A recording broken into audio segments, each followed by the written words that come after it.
नमस्कार मित्रों, आज के इस वीडियो में एक बार फिर से आप सभी का बहुत बहुत हार्दिक स्वागत है। हम आशा करते हैं कि आप सभी स्वस्थ होंगे, मस्त होंगे और पूरी तरह से अपनी तैयारी में व्यस्त होंगे। तो मित्रों, आज के इस वीडियो में हम हिंदी साहित्य से संबंधित कुछ महत्वपूर्ण और संभावित प्रश्नों को व्याख्यात्मक तरीके से हल करेंगे और उसके साथ ही नेट ट्रिक की सहायता से याद करने का भी प्रयास करेंगे। तो हम आशा करते हैं कि वीडियो आप सबके लिए बहुत ही महत्वपूर्ण होने वाला है, इसलिए इस वीडियो को आप लोग अंत तक जरूर देखें।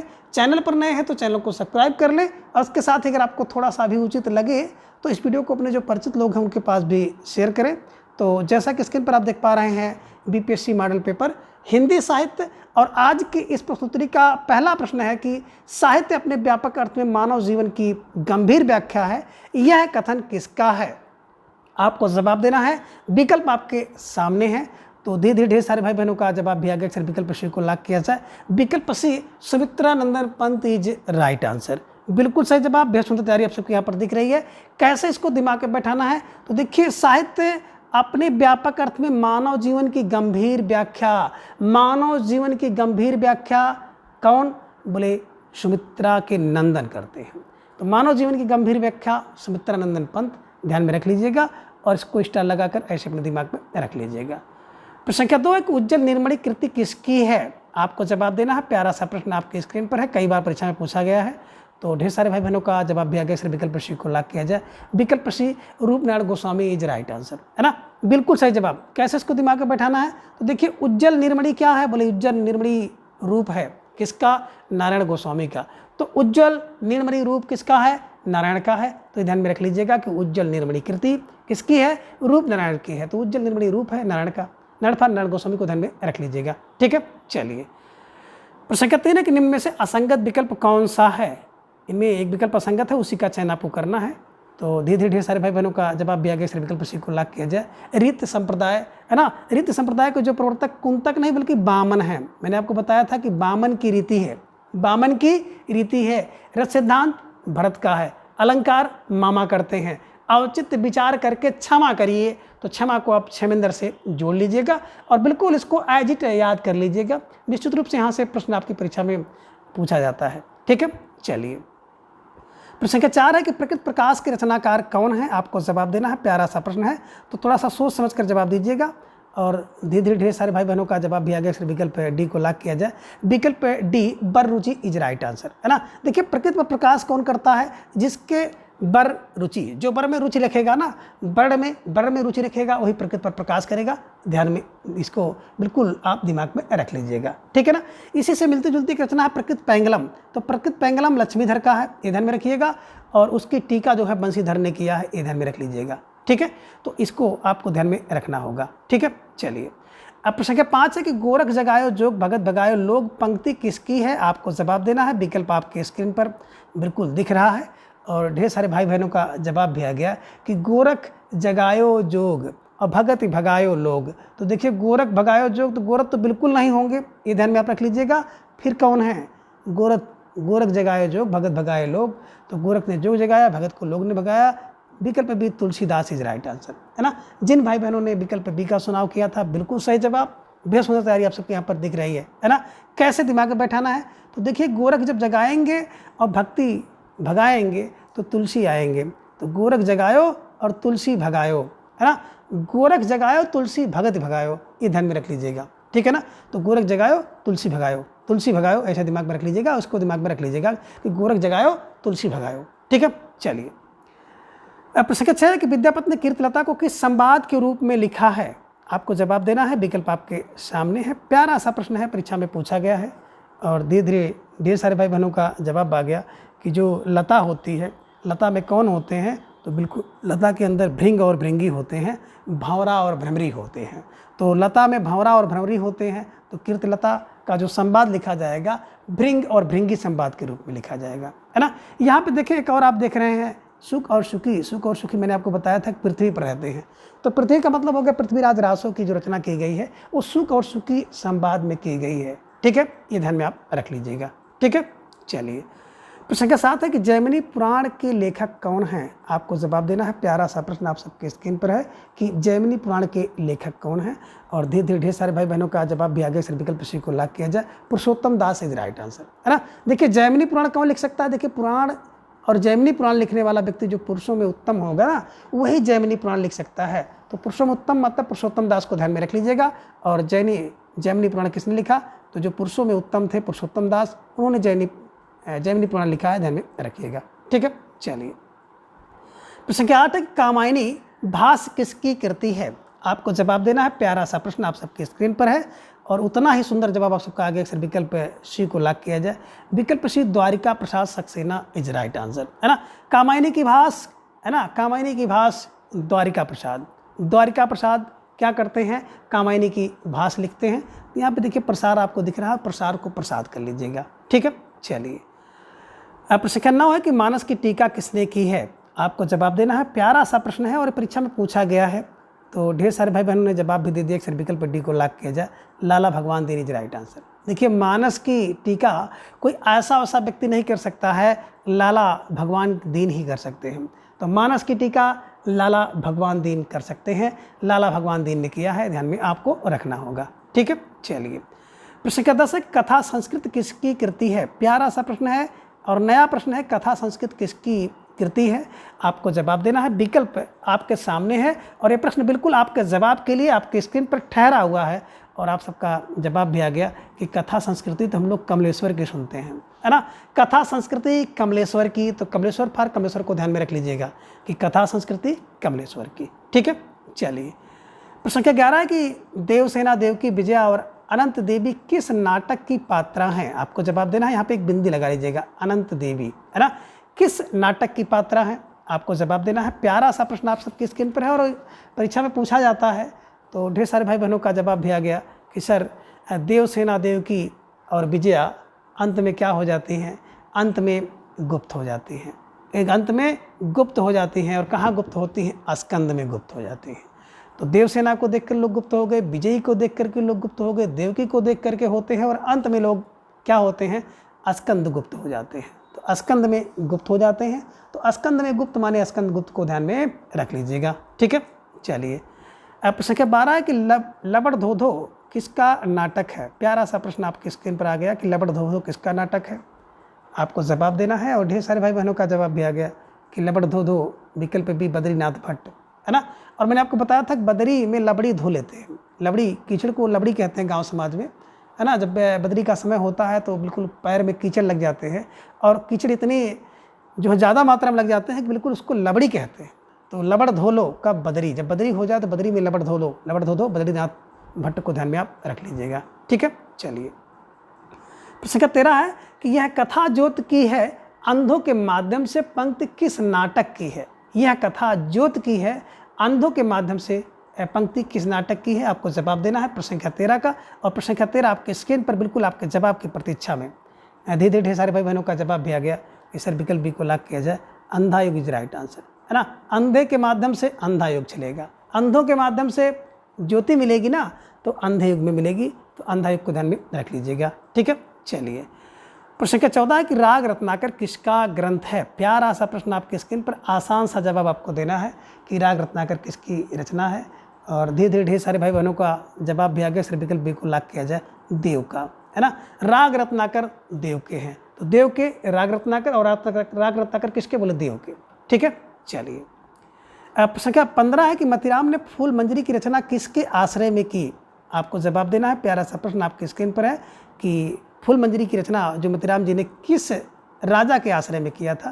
तो आप सबका जवाब भी आ गया, अक्सर विकल्प बी को लॉक किया जाए, जहांगीर इज राइट आंसर, है ना। देखिए फूल की मंजरी जहांगीर को, फूल की मंजरी जहांगीर के आश्रम में रह करके मतीराम ने की थी। देखिए जब आपके मत में राम होंगे ना, तो मत में मतीराम तो क्या करेंगे? फूल मंजरी करेंगे, और फूल की मंजरी किसको देंगे? जहांगीर को देंगे। ठीक है, ऐसे कुछ किलो बना लीजिएगा और इसको दिमाग में बैठा लीजिएगा। ठीक है, चलिए प्रश्न संख्या 16 है कि केशवदास ने अपने किस ग्रंथ में प्रत्येक शैली में आध्यात्मिक विषय को प्रस्तुत किया है?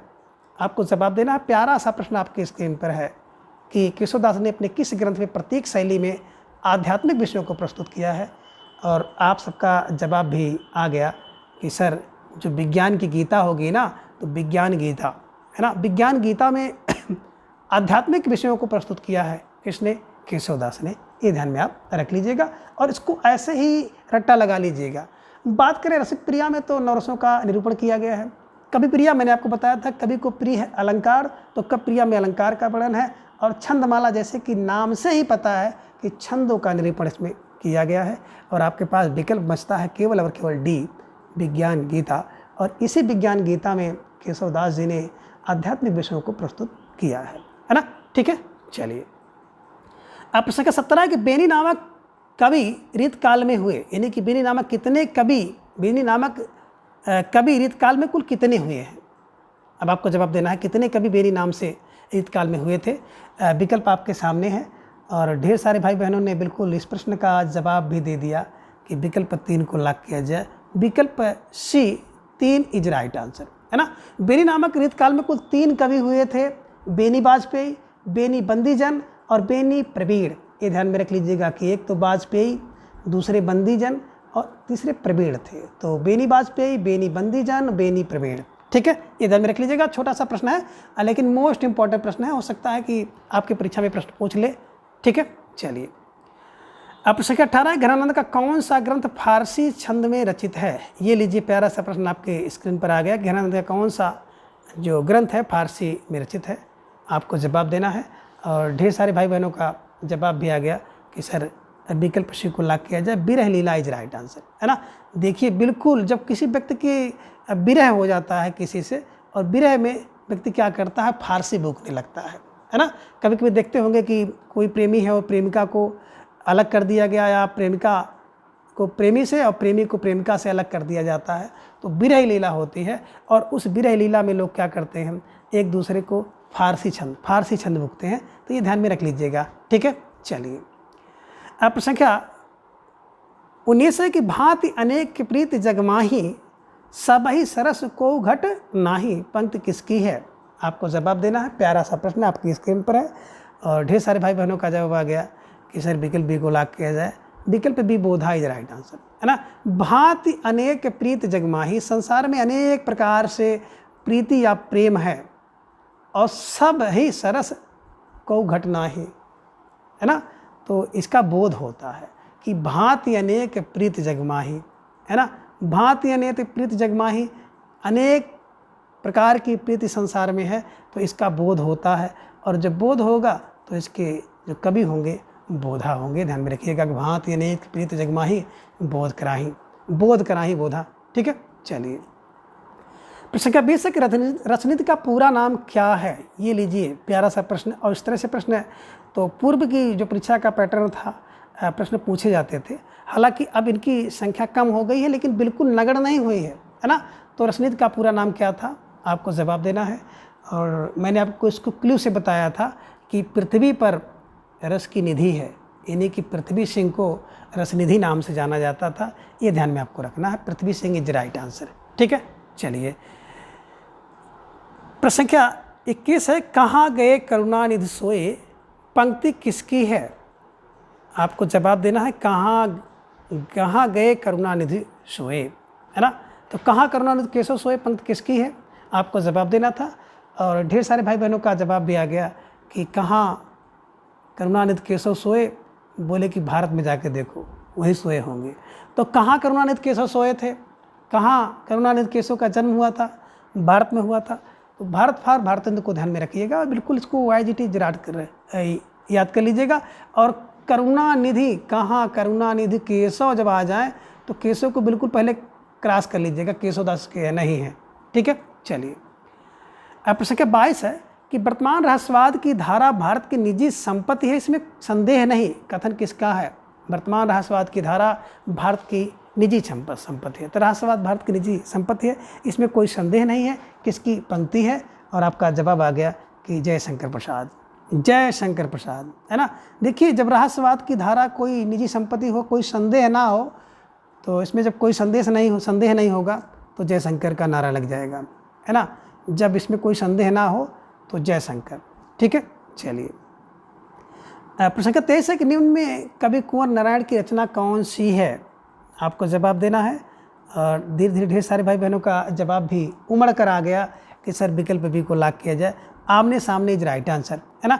देखिए कुंवर नारायण की रचना कौन सी है कि आमने सामने। जब कोई व्यक्ति आपके आमने सामने आ जाए तो क्या कुंवर नारायण याद आ जाते हैं, है ना। जब मुठभेड़ हो जाता है आमने सामने तो कुंवर नारायण आते हैं। आमने सामने कुंवर नारायण ध्यान में रख लीजिएगा, बिल्कुल आप इसको ऐसे ही याद कर लीजिएगा। और बड़ी प्रसिद्ध रचनाएं हैं चारों की चारों, है ना, चारों को देख लीजिए। अब बहस जारी है देवेंद्र कुमार की रचना है ना।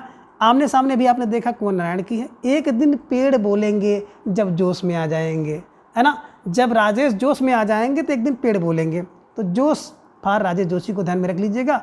और यह एक दिन है तो भैया प्रयाग, है ना, तो प्रयाग का यह एक दिन है, ये ध्यान में रख लीजिएगा कि यह एक दिन है कि हम लोग प्रयाग में तैयारी कर रहे हैं। और एक दिन ऐसा भी आ जाएगा कि यहाँ से तैयारी करके आप अपने कर्मस्थली पर पहुँचेंगे और अपने कार्यभार को ग्रहण करेंगे और लोगों की सेवा करेंगे। तो यह एक दिन भी है कि आपको याद आएगा कि प्रयागराज में कैसे एक कुकर के अंदर आप दाल चावल सब कुछ बनाते हैं, एक छोटे से कमरे में रहते हैं, है ना, और 10 रुपये की सब्जी से काम चला लेते हैं। तो ये सब चीज़ें यह एक दिन याद आएंगी प्रयाग शुक्ल प्रयाग की, ठीक है। चलिए प्रश्न संख्या 24 है, कितना अच्छा था छायावादी, एक दुख लेकर वह गान देता था, कितना कुशल था प्रगतवादी, हर दुख का कारण पहचान लेता था। उक्त पंक्ति किसकी है? जवाब आपको देना है, विकल्प आपके सामने। और प्यारा सा प्रश्न है, हो सकता है किसी परीक्षा में आपसे इसका सामना हो जाए। तो धीरे धीरे ढेर सारे भाई बहनों का जवाब भी आ गया, सर विकल्प डी को लॉक किया जाए। रघुबीर सहाय इज राइट आंसर, है ना। देखिए कितना अच्छा था कि कोई दुख लेकर गान दे दे, कोई कितना कुशल है कि हर दुख का कारण पहचान ले। तो भैया अगर कोई दुख लेकर के गान दे देगा तो व्यक्ति अच्छा होगा, प्रगति का कारण कुशल होगा तो प्रगति कर लेगा। तो इसका मतलब क्या है, उसकी सहायता रघुवीर करेंगे। ये ध्यान में रख लीजिएगा कि जो व्यक्ति अच्छा होगा वो दुख लेकर ज्ञान देगा तो रघुवीर जी उसकी सहायता करेंगे। कोई व्यक्ति कितना कुशल होगा तो कुशल है कारण पहचान लेगा तो उसकी सहायता रघुवीर करेंगे। तो रघुवीर सहाय को ध्यान में रख लीजिएगा, ठीक है। चलिए ये लीजिए प्रश्न संख्या 25 आपकी स्क्रीन पर आ गया कि पटकथा और मोचीराम कविता किसकी है? आपको जवाब देना है, विकल्प आपके सामने दिख रहा है। और ढेर सारे भाई बहनों ने जवाब भी दे दिया कि सर विकल्प बी को लॉक किया जाए, धूमिल इज राइट आंसर, है ना। देखिए पटकथा कभी कभी धूमिल हो जाती है और मोचीराम की छवि भी धूमिल है। तो देखे होंगे ना कि कोई व्यक्ति अगर मोची वाला काम कर रहा है तो लोग उसको उसकी छवि जो है धूमिल समझते हैं, उसको छोटा समझते हैं और उस काम को तुच्छ समझते हैं। तो मोची का काम करोगे तो बिल्कुल आपकी छवि धूमिल होगी। और कोई फटकथा, कभी कभी फटकथा में मोची का काम करोगे तो भी धूमिल होगी। तो धूमिल को आप ऐसे क्लू बना करके दिमाग में बैठाना है। और किसी भी ट्रिक का किसी उद्देश्य किसी की भावना को ठेस पहुंचाना नहीं है, ना ही किसी राजनीतिक गतिविधि से कुछ लेन देन है।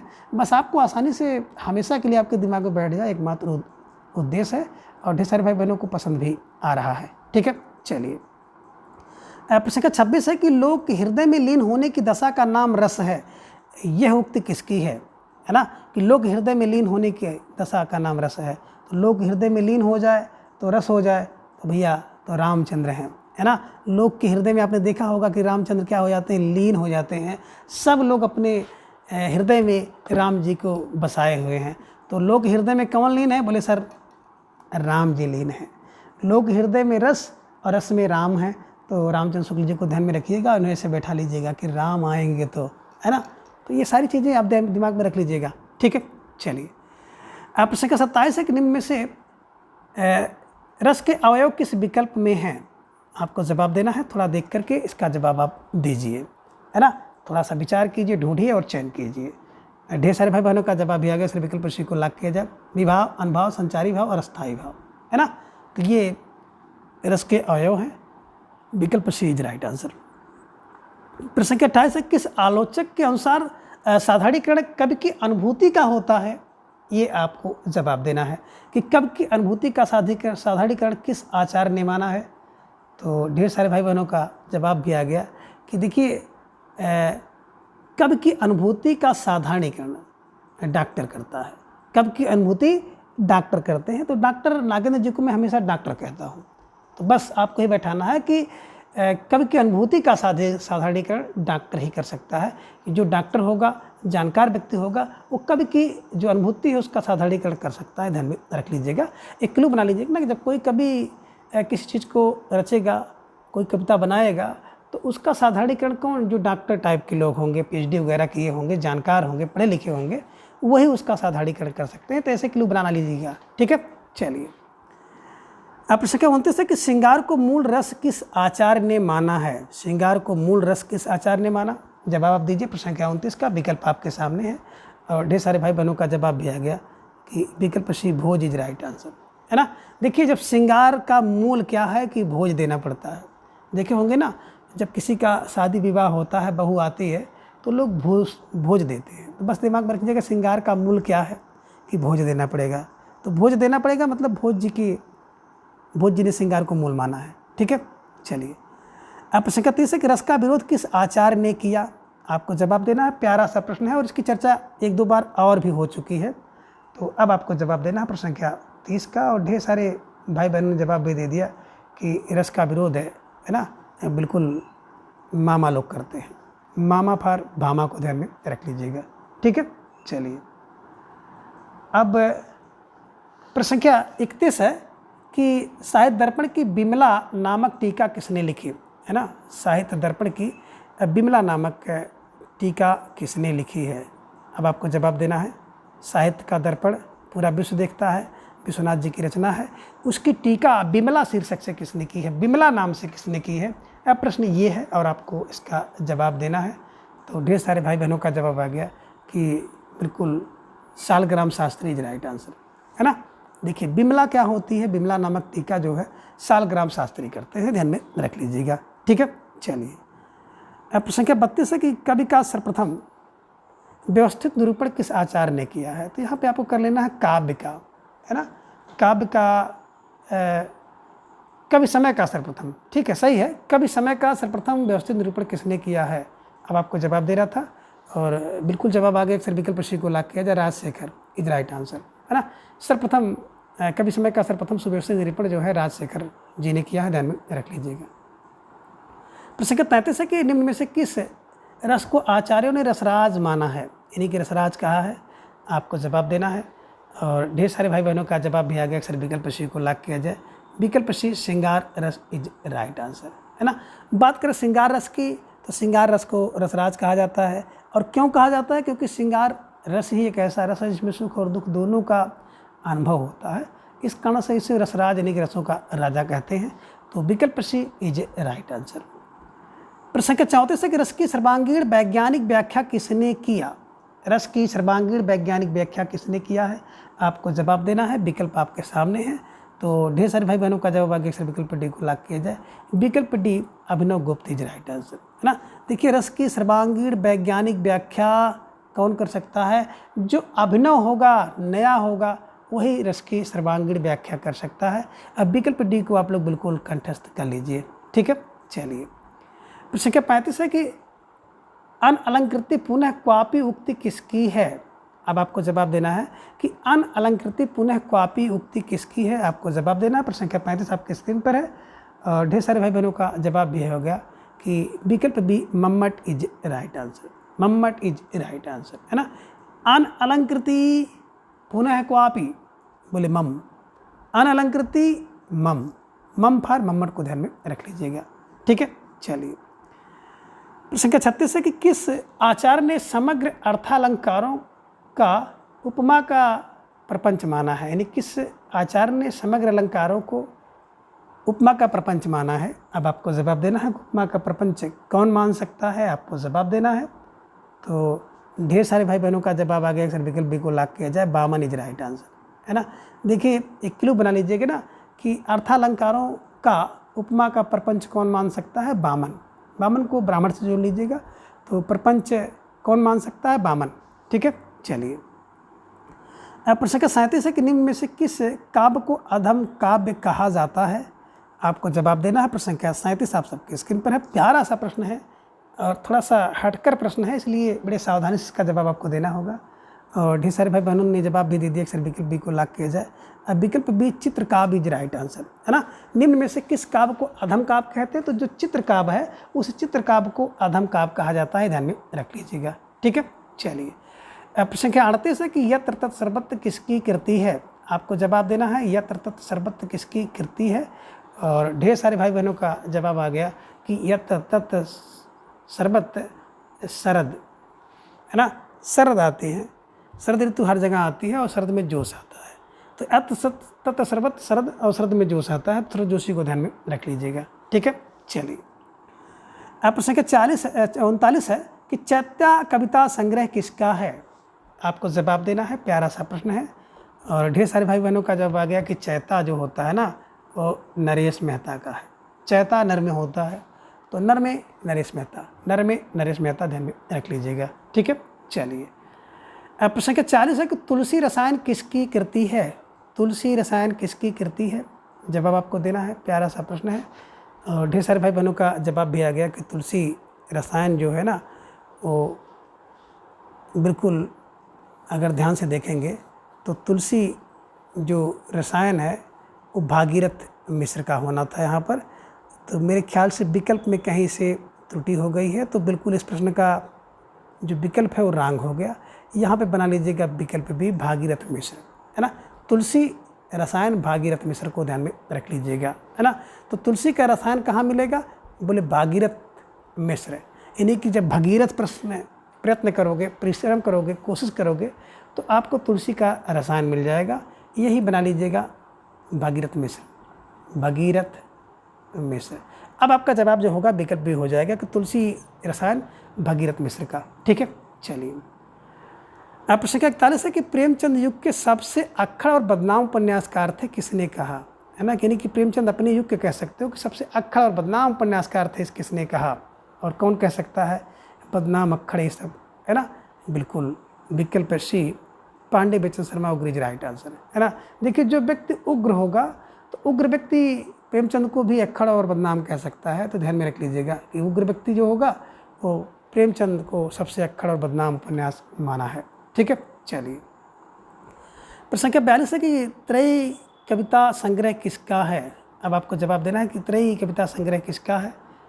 संख्या 42 और ढेर सारे भाई बहनों का जवाब भी आ गया कि सर विकल्प को लॉक किया जाए, Kanhaiya Lal Sethia is right answer, है ना। त्रयी कविता कन्हैया लाल सेठिया की है, ध्यान में रखिएगा। ठीक है, चलिए प्रश्न संख्या 43 है कि प्रेम पियाला जिन पिया संस्मरण किसका है? प्रेम पियाला जिन पिया ये संस्मरण किसका है? प्यारा सा प्रश्न है। और ढेर सारे भाई बहनों का जवाब भी आ गया कि प्रेम पियाला जिन पिया, है ना, पुष्पा भारती। तो देखिए प्रेम में प्याला जो पीता है ना वही पुष्प भी देता है। तो प्रेम पियाला जिसने प्याला पिया वो पुष्प भरता है। तो पुष्प भरता माने पुष्पा भारती को ध्यान में रख लीजिएगा कि प्रेम का प्याला है कि पुष्प भरिए। ठीक है, चलिए प्रश्न संख्या 44 है कि आलखंड का दूसरा नाम क्या है? आपको जवाब देना है, प्यारा सा प्रश्न है और कई बार परीक्षा में पूछा गया है, तो बिल्कुल आप इसको खारिज नहीं कर सकते हैं कि अब की बार ना पूछा जाए। ठीक है, तो ढेर सारे भाई बहनों का जवाब भी आ गया कि परमाल रासो जगनिक की रचना है और इसी परमाल रासो को एक भाग है खंड का आलखंड, ध्यान में रखिएगा। इसमें आल्हा और उदल नामक दो वीर सरदारों का वर्णन किया गया है, ये ध्यान में रखिएगा, परमाल रासो। ठीक है, चलिए अब प्रश्न संख्या 45 है कि जो पहले कभी ना हुआ हो के लिए एक शब्द होगा। आपको जवाब देना है, एकदम बिल्कुल विकल्प आपके सामने है। और ढेर सारे भाई बहनों का जवाब भी आ गया कि आ माने नहीं, भूत माने हुआ है, पूर्व माने पहले। तो जो पहले कभी ना हुआ हो उसको कहते हैं आ भूत पूर्व, यानी कि विकल्प बी इज राइट आंसर, है ना। जो संभव ना हो उसे असंभव कहते हैं, जिसके समान कोई दूसरा ना हो उसे अद्वितीय कहते हैं। आ माने नहीं, पूर्व माने पहले है तो उसको कहते हैं अपूर्व। ठीक है, चलिए प्रश्न संख्या 46 है कि रजिया बेगम उपन्यास किसका है? जवाब आपको देना है, प्यारा सा प्रश्न है। और ढेर सारे भाई बहनों का जवाब भी आ गया कि रजिया बेगम जो होती है ना वो किशोरी है। तो किशोरी फार किशोरी लाल गोस्वामी को ध्यान में रख लीजिएगा कि रजिया बेगम किशोरी है, किशोरी फार किशोरी लाल गोस्वामी को ध्यान में रख लीजिएगा। प्रश्न संख्या 47 है कि जंगम का विलोम शब्द होगा, यानी कि जंगम का विलोम शब्द क्या होगा? आपको जवाब देना है, प्यारा सा प्रश्न है। और ढेर सारे भाई बहनों का जवाब आ गया, फिर विकल्प बी को लॉक किया जाए, विकल्प बी अस्थावर इज राइट आंसर, है ना। जो जंगम का विलोम शब्द होता है अस्थावर। ठीक है, चलिए प्रश्न संख्या 48 है कि लाल टीन की छत किसकी कृति है? आपको जवाब देना है, प्यारा सा प्रश्न है। और जवाब आप सबका आ गया कि सर जो लाल टीन की छत होती है वो निर्मल होती है। तो निर्मल वर्मा द्वारा लिखी गई रचना है, इसे आप दिमाग में बैठा लीजिएगा। ठीक है, चलिए। प्रश्न संख्या 49 है कि संदर्भ के लेखक कौन हैं, यानी कि संदर्भ पत्रिका के लेखक कौन हैं। प्यारा सा प्रश्न है आपकी स्क्रीन पर, और ढेर सारे भाई बहनों का जवाब भी आ गया कि संदर्भ क्या है ना, कि जब कोई व्यक्ति विनय वाला होता है तो लोग उसी का संदर्भ देते हैं, है ना। तो संदर्भ विनय का बहुत होता है, ध्यान में रख लीजिएगा। संदर्भ विनय से, तो विनय से मतलब विनय सिंह को ध्यान में रख लीजिएगा। ठीक है, चलिए। प्रश्न संख्या 50 है कि जुगमान चरित्र के लेखक कौन हैं। प्यारा सा प्रश्न है, और ढेर सारे भाई बहनों का जवाब भी यहाँ पे आ गया कि जुगमान है ना चरित्र किसका है। ढेर सारे भाई बहनों का जवाब भी आ गया कि सर विकल्प बी को लॉक किया जाए, कृष्णदास इज राइट आंसर, है ना। देखिए जुगमान का चरित्र कृष्णदास, है ना। और कृष्णदास को यहाँ पर क्लू बना करके किसी से जोड़ लीजिए, तो कृष्ण का चरित्र आप लोग जान रहे हैं ना कि उनके चरित्र में सब कुछ आपको मिलता है ना। बचपन में गोपालों के साथ रास रचाते हैं, आप जब उनके और बड़े रूप को देखेंगे तो उन्होंने गीता का उपदेश भी दिया है ना। और छोटे थे तो बिल्कुल आपने देखा होगा कि माखन चुरा के खाना, चोरी का कार्य भी कर रहे हैं। तो इनके चरित्र को देखे जुगमान चरित्र किसका है, तो कृष्णदास का है, ध्यान में रख लीजिएगा। स्टार लगाकर इसे अपनी नोटबुक में दर्ज कर लीजिएगा और अपने दिमाग में हमेशा के लिए छाप लीजिएगा। तो मित्रों आज की इस वीडियो में बस इतना। अगले वीडियो में हम इसके अगले भाग को जानेंगे। तब तक के लिए आप सभी अपना ख्याल रखिए और अपना अधिक से अधिक समय अपने अध्ययन पर लगाएं। अपना प्रेम, स्नेह, विश्वास इस तरह से चैनल पर बनाए रखें। धन्यवाद, नमस्कार, बाय बाय।